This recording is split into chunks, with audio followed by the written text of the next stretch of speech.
Ah, Norrath. 3 magical continents full of mystery, monsters, and mayhem. But by April of 2000, after more than a year of exploring the same content, some players began to grow restless. They had slayed every frog, both live and undead, conquered the golems, terror, fright, and dread, battled the dragons, Nagathon and Vox, stored all their goods in a bottomless box, completed every quest yielding fiery swords. The bards sang every note, twisting all their chords, conquered every island, collecting all the keys, even that one with all those damn bees, climbed to the top and poked Veeshan's eye, grabbed the best loot and leaped from the sky.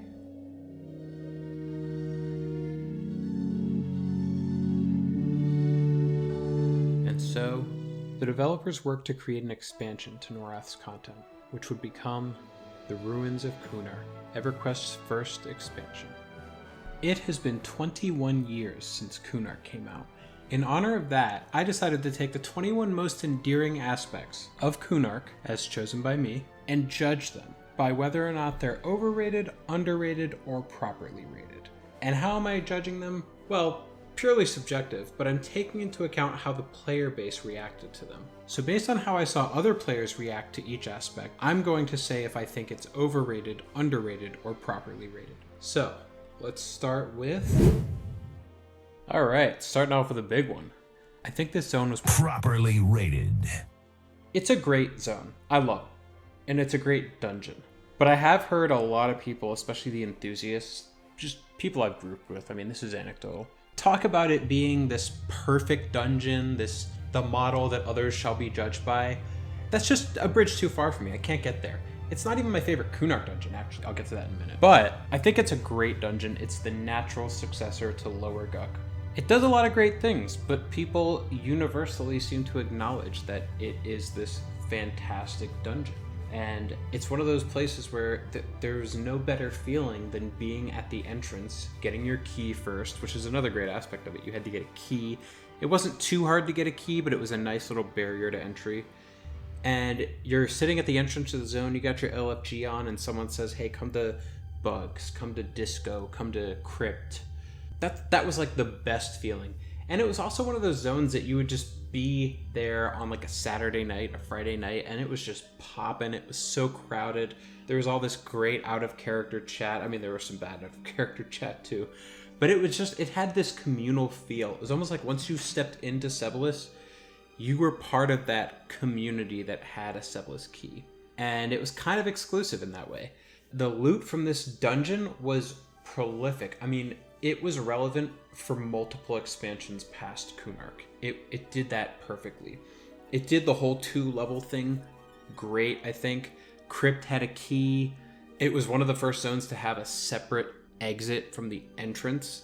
So like you couldn't just turn around and zone out as soon as you zoned in, which made zoning in almost feel like this commitment you were making. And it had a dragon boss if you progressed far enough into it, so in that way it was sort of a successor to Soul B, more so than Guck. I think loot-wise it was more of a successor to Guck than Soul B, but the way that it played out with the dragon at the end, definitely more of a Soul B kind of vibe. So it's a great zone, but we all know it's a great zone. That's why it's properly rated. Alright, what's next?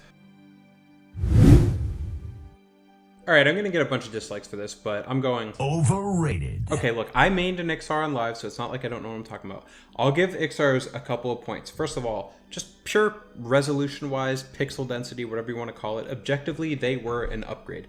You look at some of the races from the original game, graphically, they looked all blocky. Iksars improved upon that. Now, the big 2 reasons why Iksars were popular, I think, were, 1, you had the natural regen, just like Trolls, which was a game changer for Necros, and it was another big benefit for Shamans, just like it was for Trolls. And 2 was the AC bonus, which made Warriors just amazing going forward. In fact, on P99, I feel like most of the top-end guilds use an Iksar Warrior because of that natural AC bonus. They gave a hilarious roleplay reason why Iksars needed that AC bonus. Oh, they can't wear plate armor. Yeah, BS. They ended up wearing plate armor in the next expansion and beyond, so They just abandoned that all of a sudden. And the other two little bonuses were every class had forage and every class started with 100 swim skill. That was great, okay? Here's the downsides. First of all, Cabalus is an okay city. West Cabalus was useless. It should have just been one zone. The 4 starting areas sounds great on paper. 2 of them were useless. No one was doing Warsick Woods, which was dark as hell, and stuff would sneak up on you through the trees. Or Swamp of No Hope, same deal, plus the swimming. But really the main detractor to Iksar's for me was the faction. All the great content and quests and things like that, the cities from the original, were just not accessible to you unless you did a ton of faction work. I mean, just think about if you had a friend that was starting the game brand new, knew nothing, and it's, July of 2000. Are you really going to recommend they start as an Iksar? All those quests, they're not going to be able to bank anywhere if they do go to the old world. Who wants to stay on Kunark for all 60 levels? I mean, you're missing out on so much content. It was just a bad choice. The other 2 things that were minor, but they were also kind of graphical, that I hated about Iksars.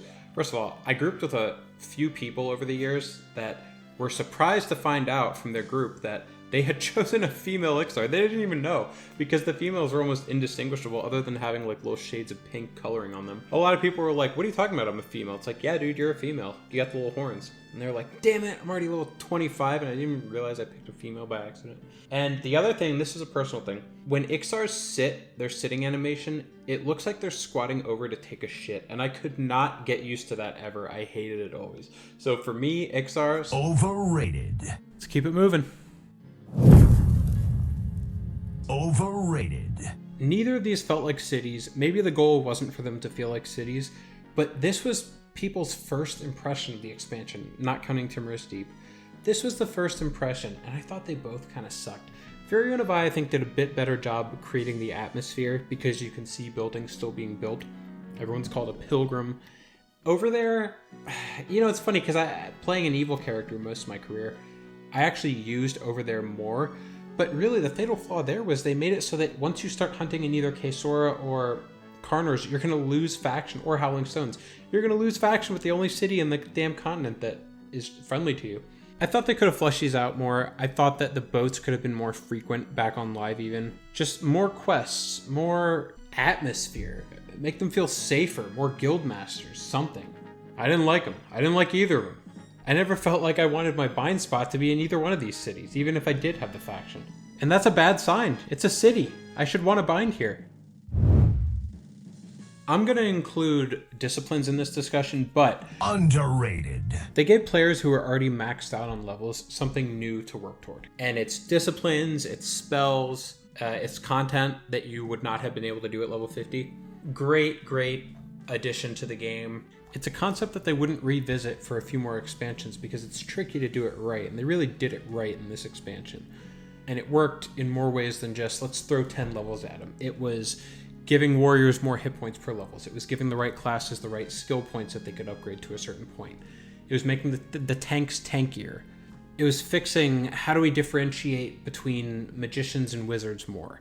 How a Shadow Knight can tank versus how a monk can tank. So the disciplines were crucial for certain classes. In fact, they made raiding going forward. I really think that future raids, especially in Veeshan, took into account warriors specifically having the ability to use certain disciplines. And then for other classes, it was kind of just a bonus. But you also had, I mained a shaman back on live. Turkers at 51 was an absolute game changer. So Torpor was a game changer. Just so many classes, they really killed it with the spells. I think Rangers are probably the only ones that got screwed. They did get a couple decent disciplines. I mean, True Shot, or whatever it's called, gave them a whole new way to do DPS. They had the thing that helped them pull with the parry or whatever. Really, the way that they spaced out the hell levels, 51, 54, 59, perfect. And they gave you a fair number of dungeons to get these new levels, and they made it so that if you wanted to, you could still get those levels in the old world, and it kind of changed how old content could be revisited. Like I remember early on, Afridi, Dejarn, and Sol B was considered like a 2-group camp. Well, after Kunark, when you had better gear, more levels, more hit points, whatever, it was a 1-group camp, or maybe even less, maybe a duo now.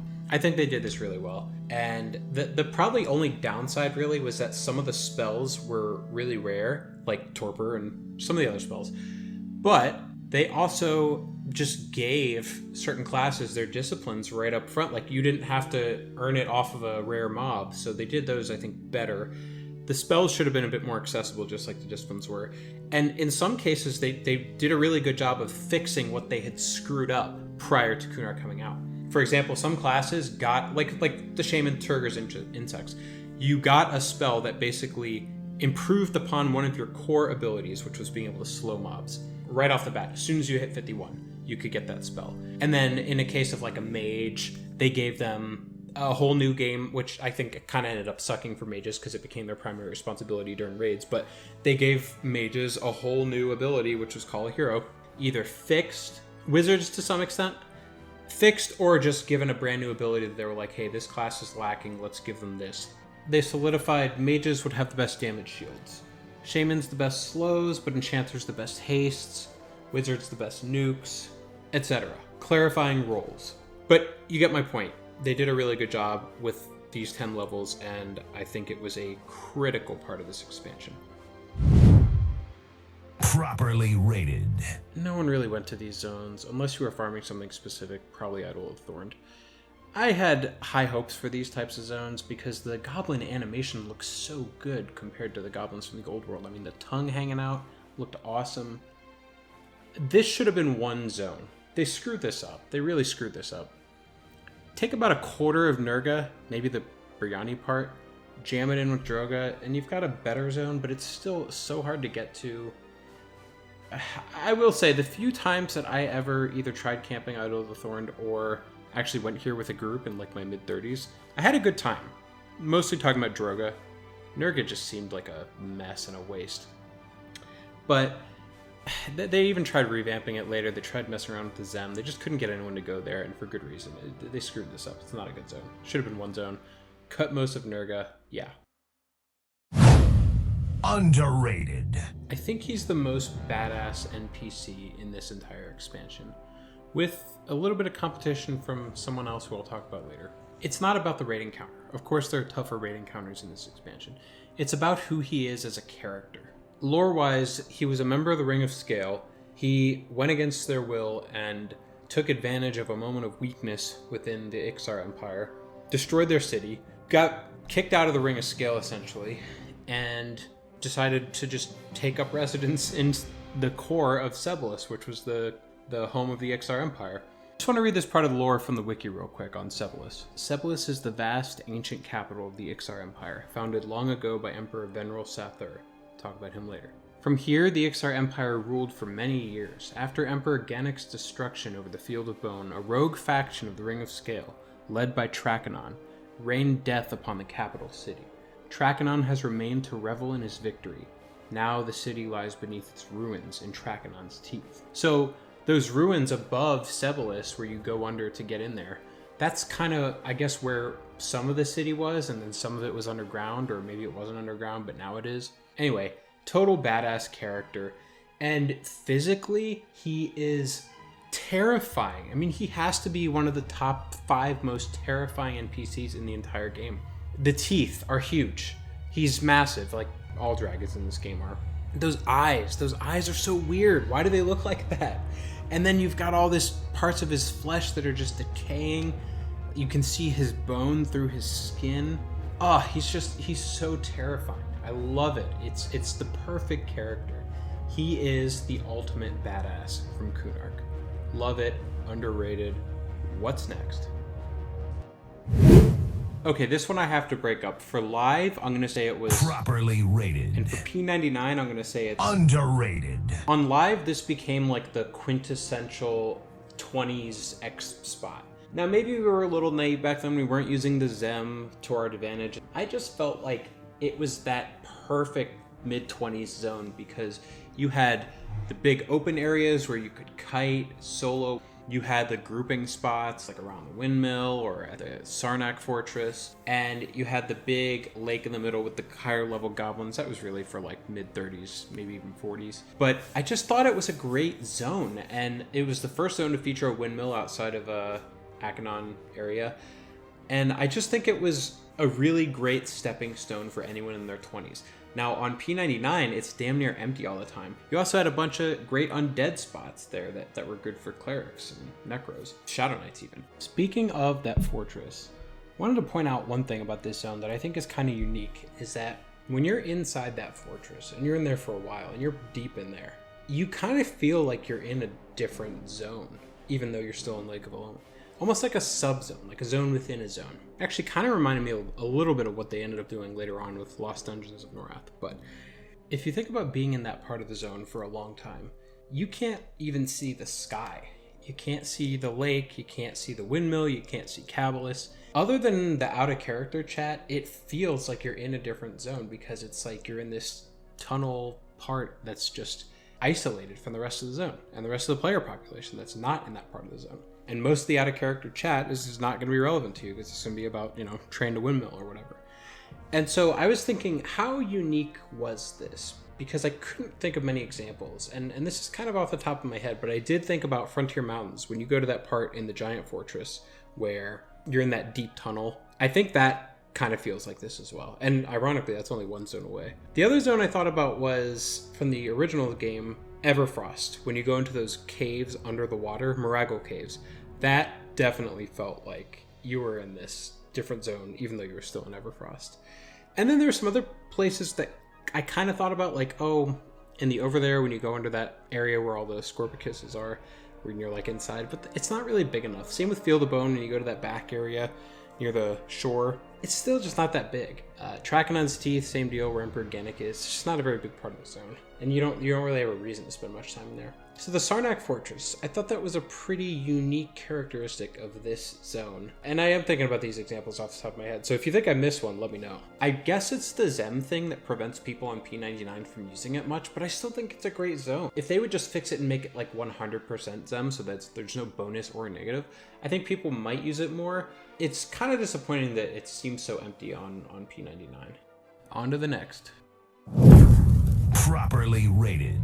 Everyone knows what a beast this item is. That's why I can't go any higher than proper, but really, this is like the most enduring, game-breaking item that the game had. They did a good job of getting rid of some of the crap that was breaking the game from the original game, but they kept this one in here. It's not as bad as like a Mana Stone or something, but this is like everyone's dream item, Like everyone dreams of just finally twinking out that Ogre Shadow Knight or Gnome Warrior or Troll Shaman or whatever it is with a Fungi. We all wanted a Fungi. The price is always sky high on pretty much every server, and it was a bitch to farm this item, mostly because of other players' competition. But this item taught me a really interesting lesson about finance. I remember on live there was this rumor. I mean, Fungi's were already going for some crazy price, whatever it was, 25, 40k.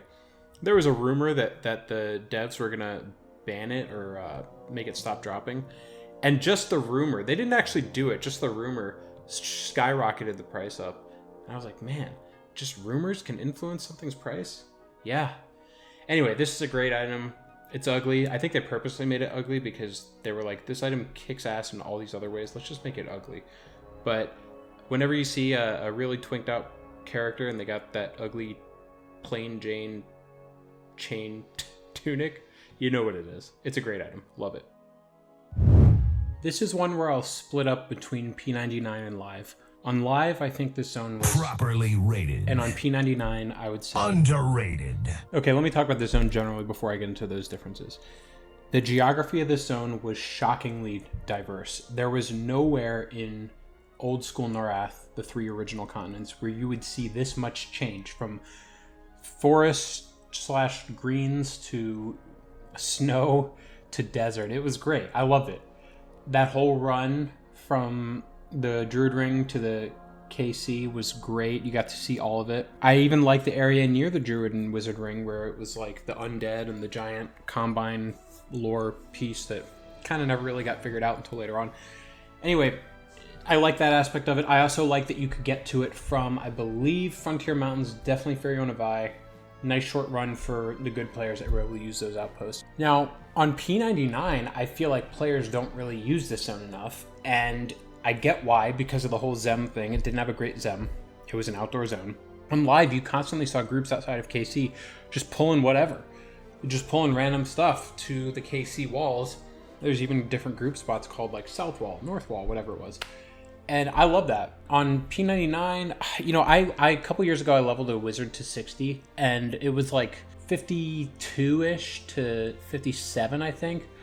I did those ravishing Drovelarks outside of KC, and it was great. I loved it. I had a great time, and it was spawns that would be blue to light blue. I totally understand the whole, like, you're not going to camp in the middle of the zone. You could only really do KC because mobs didn't spawn in that middle area. I just felt like on P99, people didn't use it as anything more than a point A to point B to get to KC. And I thought it was a great zone. I really enjoyed it. It's one of those zones where you could just kind of, ironically, zone out and XP there. Easy pulls, easy XP. You didn't get the great Zem, but it was a great XP spot for a few levels.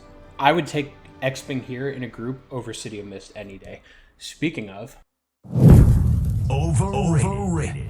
What is the deal with this zone? I don't get it. I find it so dull. I find it cramped. It feels like you're outdoors, but at the same time, there's not a lot of room. I hate the whole, oh, we can't really go up to the upper levels because there's Black Reavers. It's like, well, why don't we just kill the Black Reavers?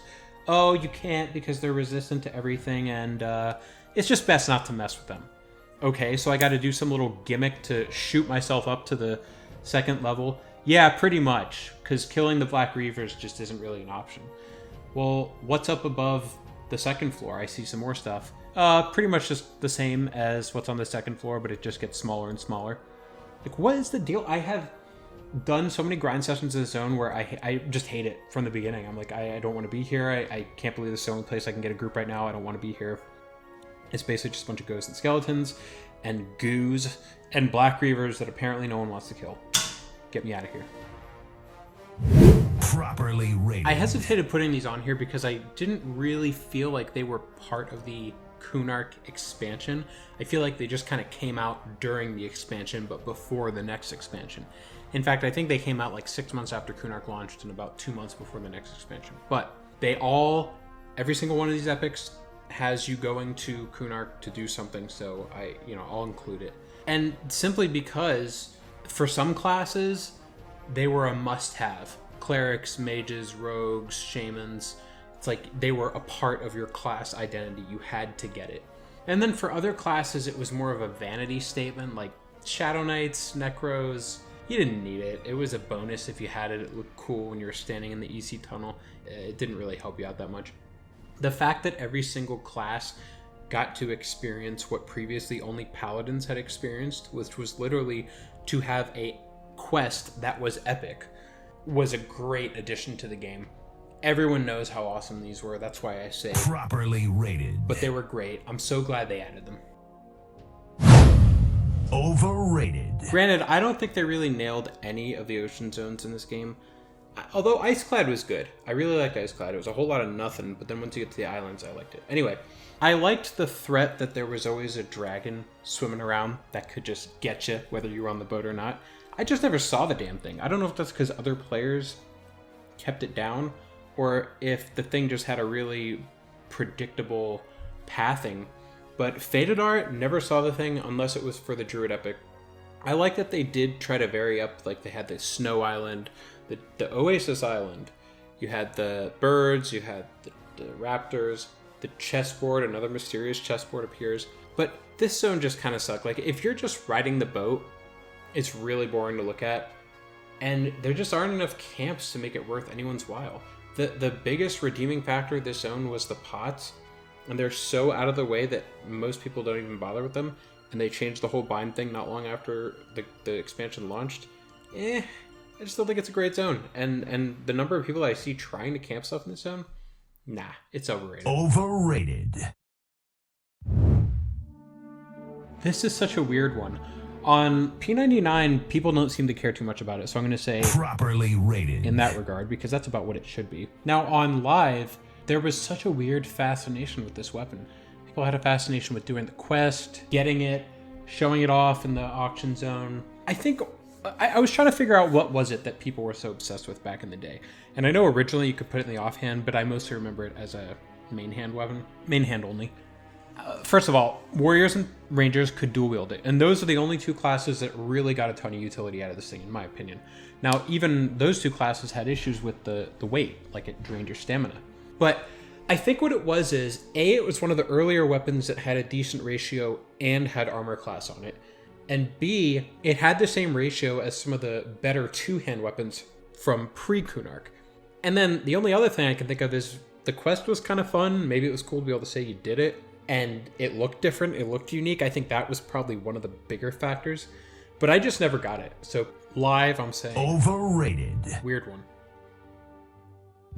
Underrated. I actually really like this zone. We've all been to this zone at least once for the Seb key. I've grouped in this zone. I've soloed a lot in this zone, trying to track down all those names. Some great loot in this zone. Some great undead, if you're a cleric or something. They introduced the Emperor character, and he looks like he's going to be a bad guy, but he's a good guy, and he's warning you about Trakanon. You're like, oh my god, who's Trakanon? The zone's named after Trakanon. This guy's warning me about Trakanon. You know, from the perspective of Kunark just launched, let's say. It's 2000, no one knows what anything is. They did a great job setting up Trakanon from this zone. And I actually just thought it was somehow better than Emerald Jungle, even though it was pretty much the same damn thing, minus the dragon. And I just really liked it. I don't think it gets enough props. To me, it's not just the zone you run through to get to Sebilis. I mean, it's mostly that, but it's not just that. And I know there's a weird bug with this zone on P99 that it just totally crashes for some players. I think it's a great zone. I think it's underrated. Underrated.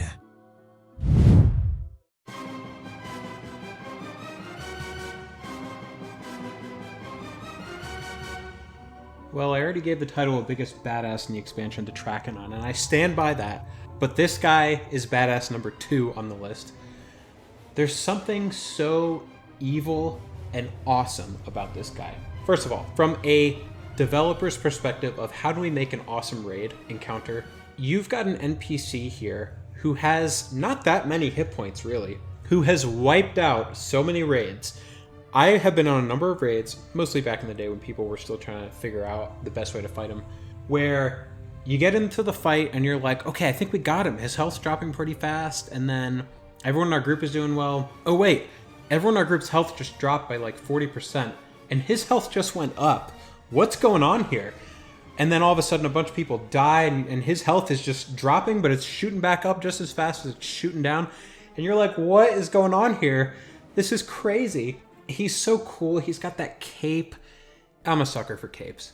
He's in the back of the zone, which is where every raid boss should be, at the back of the zone. I just love this guy so much. Lore-wise, I don't know all the lore about him. There is kind of a cool story. I mean, him and Trakanon don't get along, and they're kind of competing, or they were competing for Sebilis, I guess, when Trakanon was trying to take over Sebilis. And then there's the Emperor guy and Trakanon's teeth, who I don't know what his relation was with Venril Sathir, but they both kind of lived at the same time. Apparently, he was just obsessed with power and staying alive, and he figured out a way to keep himself alive even after he was supposed to die. That's really cool. I like that. I like the ego of being like, I deserve to live forever and run all the Iksars forever. I just think he's so cool. I love the sound he makes. I love the way he looks. I love the raid encounter. I love that he drops the pants. I love him. Trakanon's the biggest badass in this expansion, but Venril Sathir is my favorite character from this expansion. Last note on VS here. I think the coolest message you get in the game is the message that's attached to his life tab, which says, you feel a tugging at your soul. I think that is so awesome. Next. Okay, this one, I know a lot of people think this is the most overrated zone, but I am saying... Underrated. Yes, you heard right. I'm calling one of the most populated zones in the game consistently underrated. What is wrong with me? I'm a fanboy. I love this zone. I would consider this to be a perfect dungeon. I think it's better than Sebilis. Go ahead and dislike this video. I'll take the hate. I love this zone. I can't get enough of it. And I can get enough of it, actually, because there's been several times when I've done a grind session in Karnor where I'm like, I'm done. I need to get out of this zone. I've done all the little camps, the fake camps, the LC and the RC, when everything's overcamped. Okay, where do I even start? I love that there's a moat. It's a castle with a moat. I love the location. It's in the middle of the desert, like a canyon-y desert. I love the variety of mobs. You basically get everything in Kunark in this zone except for living Sarnak and goblins. I love the boss. The boss fight is amazing. I love the variety of camps. You have moments where you feel like you're outdoors, and by the way, you can sew in the zone. I love that. You have moments where you feel like you're deep in a dungeon, like when you're doing hand or bodyguard, or when you're in the basement. And that's the other thing. The basement feels like it could have been its own zone. It's like a whole freaking myriad of tunnels and crypts. You got that Veeshan's key guy down there who's a pain. You got a couple named. I think the jailer's down there. You got those 2 courtyards. One of them that you can kind of see through the wall, and it's like, how do I get in there? Doors that are locked or won't open, or they're one way. It's so mysterious. I just love everything about this zone. The Drovlargs, the mini, the big, the captain, even all the trains, the people who accidentally train the wrong side, the spectral curates who are in the moat swimming somewhere and they complete heal your mob. I just can't get enough of this zone. In my opinion, level 51 through 55, even 56, 57, you can stretch it out a bit if you go into the basement or consistently get the bodyguard camp. There's nowhere I would rather be. I love this zone. Sorry, got a little excited about Karnor's there. What's next? Properly rated. There was none. Hey, look, I'm playing it right now. Enjoyable, huh? I mean, look, okay, the whole thing with Luckland was they recorded it, but they forgot to add it. I kind of call BS on that. You can actually access that music, and I've listened to it. It all sucks. Like, it just about all sucks. I think in this case, they just got lazy, and music was such a big part of the original game. I mean, I loved some of the tracks from the original game, and I would put them up against most RPGs, you know, your Final Fantasies and your Secret of Manas and all that stuff, Zeldas. I put the original EverQuest music up against all that stuff. The fact that they dropped the ball so hard on this one, it's such a bummer. And it really could have enhanced some of the lore aspects, like Veeshan's Peak, Trakanon, Venril Sathir, Sebilis even. I mean, they could have done a lot. I just don't understand. This had to have been a product of them trying to rush. I don't get it. It's a bummer. It's a bummer that this expansion had no music. Overrated. Part of me didn't want to do this zone because I never experienced the original version of it. I only experienced one of the revamps. I think it got revamped more than once. And then I ran through it on a GM server just kind of poking around. But based on what I've seen and what I've heard from talking to other players that did experience the original, I think this zone sucks. I think it was a major swing and a miss. The loot did not end up being that relevant beyond this expansion. It should have been better. Every dragon, I mean, it was just raid encounter after raid encounter, which was kind of unique. I mean, different from the plains in a couple of senses. You couldn't zone out. That was the unique thing. You couldn't zone out unless you beat the zone. And yes, I know players found a way around it by being rezzed out. And it had weird zone outs. It had like Plain of Sky, East Freeport, Swamp of No Hope. Like, what is the connection there? I don't get it. Well, I guess some of them, but there's like a lore component to them. None of the dragons had more than 32,000 hit points. That was a huge mistake. I know that was something they fixed later, and maybe it was a technical limitation. I don't really understand that part. This was supposed to be the end-all, be-all of raiding in EverQuest, and it just fell flat. Like, every player I talked to that did the original said that it was a drain to do this zone. It was a mental, physical drain because it was such a pain in the ass. I mean, Veeshan's Peak raids back in the day were like a 3-day event where everyone had to like camp out at the same time and sync with each other and go to sleep and then wake up at whatever, sync up the right time the next day. It was just bizarre. Put too much stress on players. I think they botched it. And I think from running through the zone, it's lame. It looks like freaking Nagafin's lair, the bottom part near Nagafin, over and over. I did not like it. I don't think many people liked it. I think they screwed it up, but they got it right on the next expansion, and that's what's important. Speaking of next, Underrated. I'm not going to pretend to know all the lore from this expansion. I know a bit of it. I think that it was strategically delivered, and here's why I say that. When you go to Veelis, and I love Veelis, and I know people hate the way I pronounce that, the lore is really spelled out to you. I mean, it is just handed to you on a silver platter. You hail this mob, you learn about that bit of lore. You go to that place, you learn about that bit of lore. In Kunark, it wasn't like that. You were kind of dropped into this ruinous continent, and you see all these statues that are falling apart, and you're like, what happened here? Clearly, at some point, things fell apart, and this place was a lot different than it is right now. And you really need to, like, tinker and dig to kind of get that lore, and I like that a lot.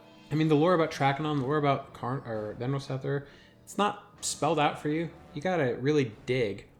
And some people like that style of lore. Some people would rather have it done the way they did it in the next expansion. And I don't know where I fall on that. But I do know that I've heard a lot of people say, oh, Kunark, you know, there was no real lore. No, there was lore. There was no music, but there was lore.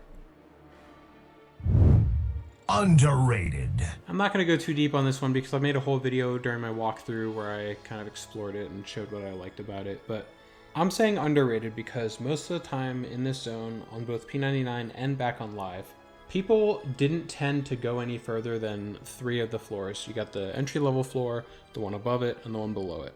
And if they are exploring any deeper than that, it's typically more up than down. And I always felt like down is where the good stuff is.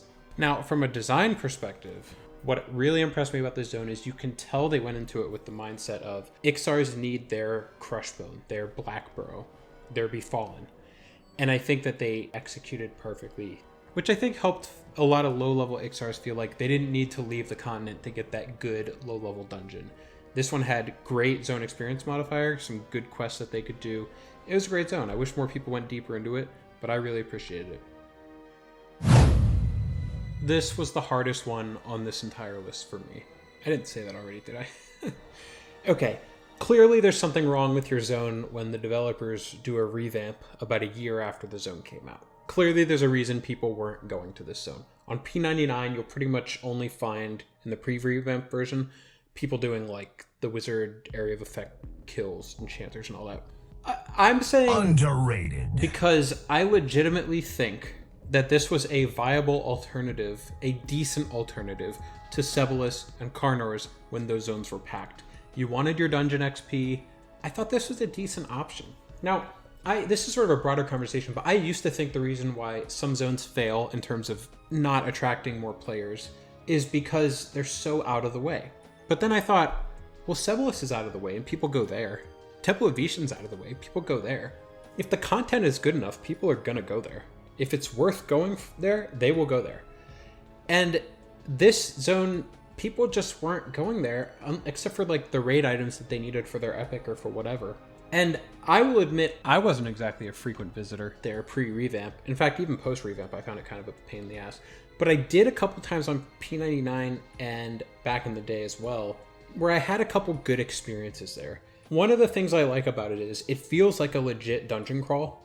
It was almost like an in-between. It was like you've graduated from Karnor's, you're not ready for Sebilis yet, go to Chardok. But it's way less populated than Sebilis, which is one of the reasons why Sebilis actually always felt kind of safe, is because everything was dead half the time, because there's so many players there. With Chardok, the loot wasn't great. It was really, to me, that the zone had a good atmosphere. You really felt like you were in a Sarnak city. When I look at Nurga and Droga, that to me didn't feel like a goblin city. That felt like a place where goblins were. Chardok kind of felt like a Sarnak city. I never really got the lore of the Sarnak. I always thought that they were kind of a last-minute throw-in, like, hey, we need one more thing that's not an Iksar or a goblin or a dragon, but it's kind of an Iksar and a dragon. I just never really understood why people didn't go to this zone. I always saw it as a viable option. It's like, hey, we need some XP. Karnor's is packed. Sebilis is packed. There's some okay loot in Chardok. Yeah, let's go there. I know that there was a lot of issues with like mobs healing through walls and aggroing through walls, but you get that in Guk. You get that all over these places that people went to. So I really do think this zone was a bit, I'm not saying massively underrated. I'm saying it was a bit underrated. Okay, so overall, after all that, I went back and forth on this. I really could have gone either way. Properly rated. I know, it's anticlimactic to go through this whole video just to find out that I'm saying it's properly rated. It's rated just as it should be. Didn't even need to watch this video to know that, right? I did go back and forth on this, and I will say that going through all these, and yes, I know I left some off. I didn't do Howling Stones. I didn't do a bunch of stuff. Going through all these different items and factors, I learned a lot about this expansion. I was going to say that Kunark was overrated because I just never enjoyed it as much as some of the other expansions. And as I went through all these different things, I thought, damn, that was kind of cool. And damn, that was also a lot of fun. You know, you got to think of some of these things as they were the first time you experienced them. It's like the first time you experienced Venril Sathir, the first time you saw Trakanon charging at you. It's like, that was amazing. And yeah, there was a few hiccups and mess ups, but it was their first time trying an expansion. I mean, they didn't perfect it until after this because they had to learn about where they screwed up on this one to make the other stuff better. And this really, really laid the foundation for what came after it. If I could just change one thing, I'd put some damn music in this expansion, as long as it's good music. And I think at this point in the development stage, they knew how to make good music. I mean, they did good music on Veeshan. They did good music in the original. They could have done good music. Everything else is fine. I like it a lot. I'm really glad that it was what it was. I mean, Karnor is just like my favorite zone in the game, pretty much. I'm saying that off the top of my head. I'm saying a lot of this off the top of my head, by the way. There could be something better than Karnor's. I love it. And I love this expansion. And, yeah. I mean, what else can I say? It's properly rated. It's a great expansion. We all know it. Long live Kunark.